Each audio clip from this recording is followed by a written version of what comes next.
তো অনিচ্ছাকৃত ভুলের জন্য ক্ষমা চাইলেন association of bankers Bangladesh ABB এর চেয়ারম্যান এবং ব্রাক ব্যাংক পিএলসি এর ব্যবস্থাপনা পরিচালক সেলিম রেজা ফরহাদ হোসেন। বুধবার বাংলাদেশ ব্যাংকের গভর্নর বরাবর লিখিত চিঠিতে আন্তরিকভাবে ক্ষমা চান তিনি।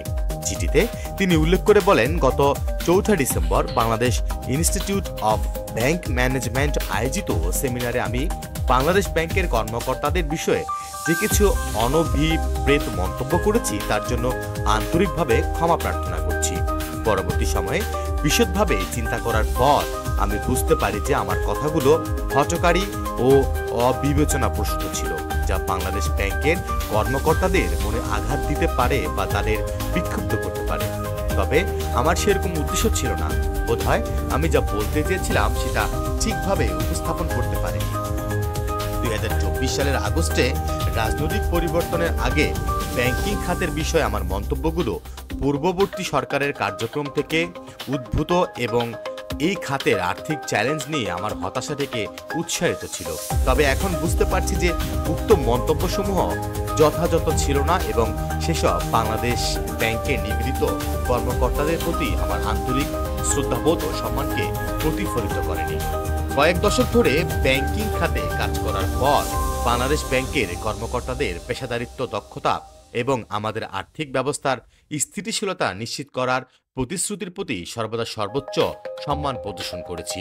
এই কর্মকর্তাদের অনেকের সঙ্গে ঘনিষ্ঠভাবে কাজ করার সৌভাগ্য আমার হয়েছে এবং তাদের কঠোর পরিশ্রম ও সততার ব্যাপারে আমার বিন্দু মাত্র সংশয় বা সন্দেহ নেই। আমাদের আর্থিক প্রতিষ্ঠানগুলোর সাফল্যের জন্য যে আস্থা বা সহযোগিতা প্রয়োজন তাকে খাটো করা কখনই আমার উদ্দেশ্য ছিল না।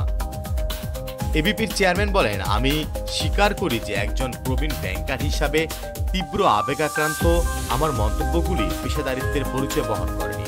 সেসব ছিল নিতান্তই আমার ব্যক্তিগত মন্তব্য, যা ভালো মন্দ বিবেচনার তাৎক্ষণিক ব্যর্থতার কারণেই করেছিলাম আমি।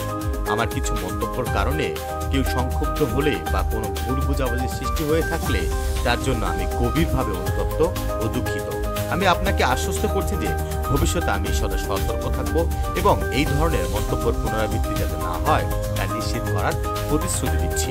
আমি আশা করি এই অনিচ্ছাকৃত মন্তব্যের জন্য আমার আন্তরিক ক্ষমা প্রার্থনা গৃহীত হবে এবং আমরা পারস্পরিক সম্মান ও সহযোগিতার চেতনায় একসঙ্গে আমাদের আরাধ্য কাজে চালিয়ে যেতে পারব। তিনি আরো বলেন, আমার অনিচ্ছাকৃত মন্তব্যের মাধ্যমে কাউকে আঘাত বা কষ্ট দেওয়ার জন্য আমি আন্তরিকভাবে পুনরায় ক্ষমা চাইছি। উল্লেখ্য, Bangladesh bank officers welfare council Selim R F হোসেনের বক্তব্যের প্রতিটি বিষয়ে সুনির্দিষ্ট তথ্য উপাত্ত প্রমাণ সহ ব্যাখ্যা দাবি করেন। কিভাবে এবং কোন পরিস্থিতিতে বাংলাদেশ ব্যাংকের কর্মকর্তাগণ বাণিজ্যিক ব্যাংকের কর্মকর্তাদের ব্ল্যাকমেইলিং করেছে তা এবং যারা করেছেন তাদের নাম প্রকাশ করতে হবে। আমরা বাংলাদেশ ব্যাংক ও এর কর্মচারীদের বিষয়ে সেলিম রেজা ফরহাদ হোসেন এর মানহানির ঢালাও বক্তব্য তীব্র নিন্দা প্রতিবাদ জানাই।